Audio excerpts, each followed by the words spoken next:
ihr seid auch unzufrieden mit euren Bremsen und seid auf der Suche nach den ultimativen Stoppern, dann solltet ihr jetzt unbedingt dranbleiben.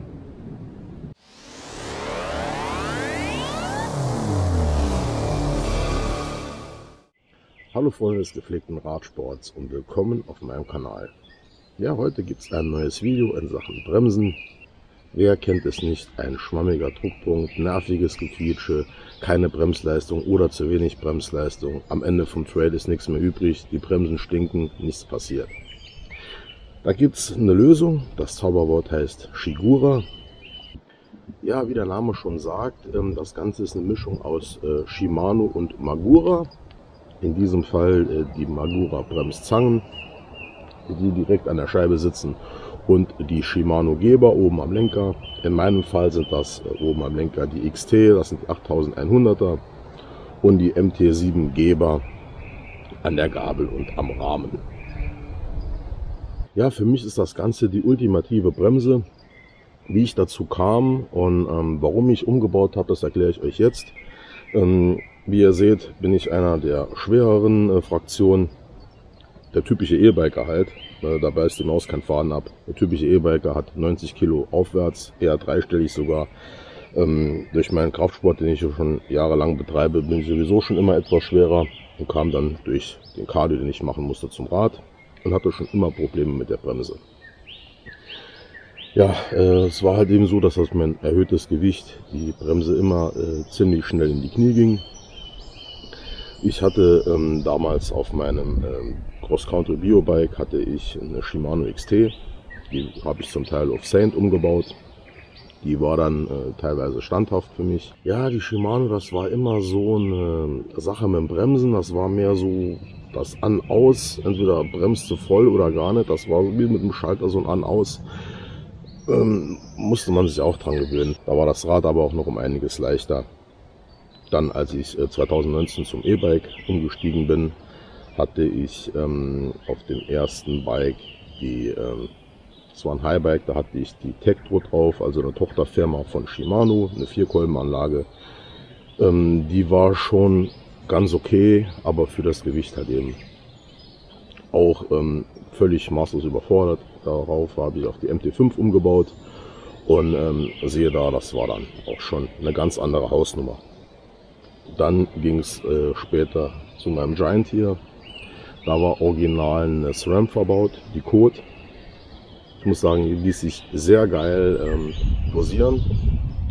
Aber wenn man wirklich mal eine Magura gewöhnt ist, hat die SRAM eigentlich null Power. Ich will da keine Bremse schlecht reden, aber die SRAM im direkten Vergleich zu Magura, die bremst nicht. Ja, bei der Code kam dann noch der für mich eigentlich große Nachteil dabei, dass man eine DOT-Bremsflüssigkeit benutzen muss, also quasi wie beim Auto oder beim Motorrad, wobei man bei Shimano und Magura Mineralöl nutzen kann. Ja, ich bin vorne auf die 220er Scheibe umgestiegen. Macht alles keinen Erfolg. Das war dann damals die Zeit zu Corona. Die Teile, die waren alle sehr rar gesät. Dann bekam ich dann, das einzige was vorrätig war, eine MT7. Habe mir dann die MT7 montiert und dachte, geil, endlich wieder Bremsleistung. Und so war das dann auch. Aber ich war immer ein bisschen unzufrieden mit dem Druckpunkt. Ja, ich habe dann so ein bisschen rumexperimentiert, verschiedene Beläge benutzt, verschiedene Scheiben. War aber nie so ganz zufrieden. Hatte auch immer dieses Quietschen, was bei Magura oft vorkommt. Das war dann auch ziemlich nervig auf Dauer. Und als ich dann mal wirklich eine Shigura in der Hand hatte, vom Druckpunkt her, dachte ich, das ist ja mal richtig geil. Das muss ich auch haben. Ja, und als mir dann ein Geber der MT7 gehimmelt ist, ich habe keinen Druckpunkt mehr bekommen, gar nichts. Und dann gesehen habe, was so ein Geber bei Magura kostet, da war man glaube ich bei 85 Euro.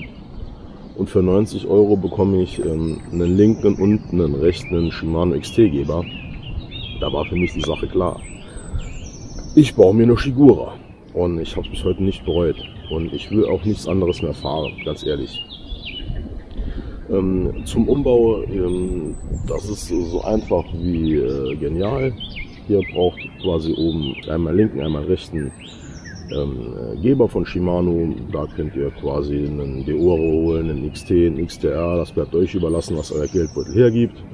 Und als Zangen unten könnt ihr MT5, MT7, die MT2, die MT8, dort würde alles gehen, denke ich. Das ist alles kompatibel miteinander, gehe ich davon aus. Es ist halt alles so ein bisschen Frankenstein. Ja, und in Sachen Bremsen, baut euch das wirklich nur selber um, wenn ihr auch da wirklich Ahnung davon habt. Gerade Bremsen, das sollte eigentlich stimmen. Da sollte man nur dran, wenn man auch wirklich Ahnung hat davon. Ihr seid für euer Handeln alle selbst verantwortlich. Das Ganze sind jetzt nur meine Eindrücke. Der eine oder andere wird mich jetzt wahrscheinlich dafür schon in der Luft zerreißen. Nein, kannst sowas nicht bauen, so ein Frankenstein. Aber für mich ist es einfach, es ist die beste Bremse. Ja, auch ein Riesenplus an der ganzen Geschichte. Das sind ja beides Mineralölbremsen. Ihr könnt weiterhin das Royal Blood von Magura benutzen. Was ihr euch noch dazu kaufen müsst, das ist das Anschlussset oben für die Shimano Geber. Also quasi diese Überwurfmutter, 9 Insert-Pin und eine Olive. Das Ganze muss von Shimano sein, ist ja klar. Ja, dann wird das Ganze entlüftet. Natürlich alles auf Shimano-Art. Oben mit diesem Trichter. Ja, ich finde das eigentlich auch eine geile Sache. Funktioniert einwandfrei. Ja, warum solltet ihr jetzt eigentlich umbauen? Also ihr habt nach dem Umbau, wenn das System alles entlüftet ist, alles Taco Picobello stimmt, belohnt werdet ihr mit einem wirklich ganz definierten harten Druckpunkt. Eine Bremsleistung, die zieht euch die Plomben raus. Also wirklich. Und in der Standfestigkeit, sowas habt ihr noch nicht erlebt. Jetzt gerade im Falle Magura, wo man oft dieses Quieken, Vierten, diese nervigen Geräusche hat, gerade beim Rollen im Stand, das ist auch alles weg, weil die Kolben meines Erachtens wieder besser zurückfahren. Jetzt mobilisieren hin oder her. Außerdem hat die Shimano viel weniger Leerweg oben.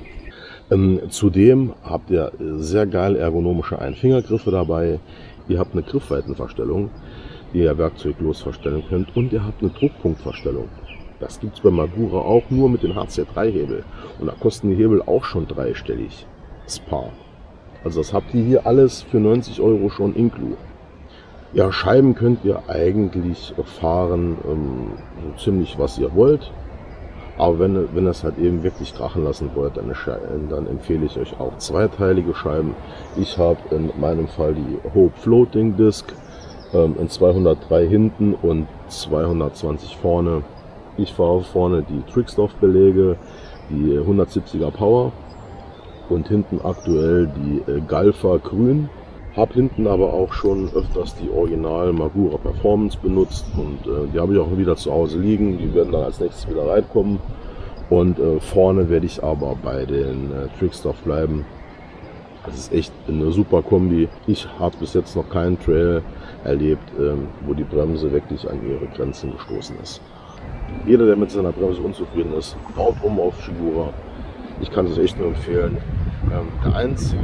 Das Einzige, was ich dran zu bemängeln habe, ist, dass ich es echt schon früher gemacht habe.